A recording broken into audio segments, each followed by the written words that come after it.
కూర్చోరా. వెంకటేశ్వర్ల ఇన్నాళ్ళు ఒంటరిగా గంట పట్టుకుని వంట చేసుకునేవాడివి, ఇప్పుడు లక్షణంగా ఒంటివాడి ఒక ఇంటివాడి అయ్యావు. మాస్టర్, ఈ పూట భోజనం క్యారేజీ మా ఇంటి నుంచి పంపిస్తాను.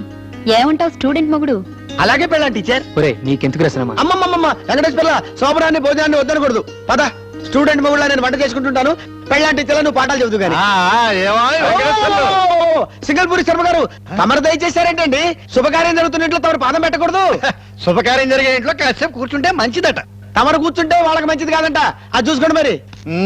వెంకటేశ్వర్లు, నువ్వు నాటకాలు ఆడేవాడివా? ఎప్పుడు కట్టం తీస్తావో, ఎప్పుడు ఏ పాత్రను ఎంటర్ చేస్తావో. Good morning sir. Congratulations.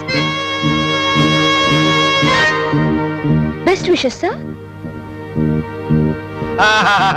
Venkateswarlu, ఏమి డ్రైవింగ్ చేస్తున్నావా? Life driving.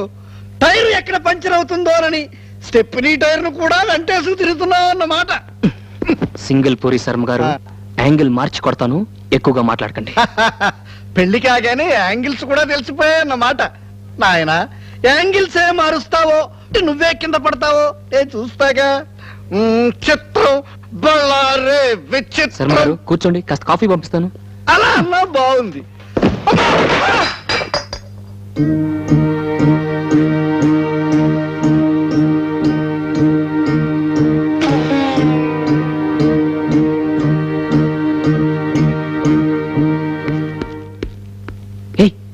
ఏం నువ్వు చేస్తున్న పని? ఫస్ట్ నైట్ అరేంజ్మెంట్, పూల్ చల్లుతున్నాను.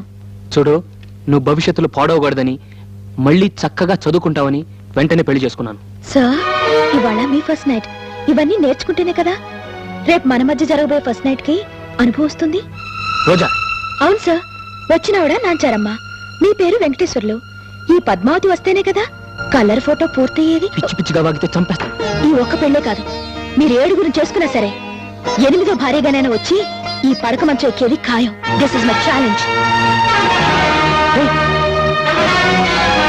నాయనమ్మా.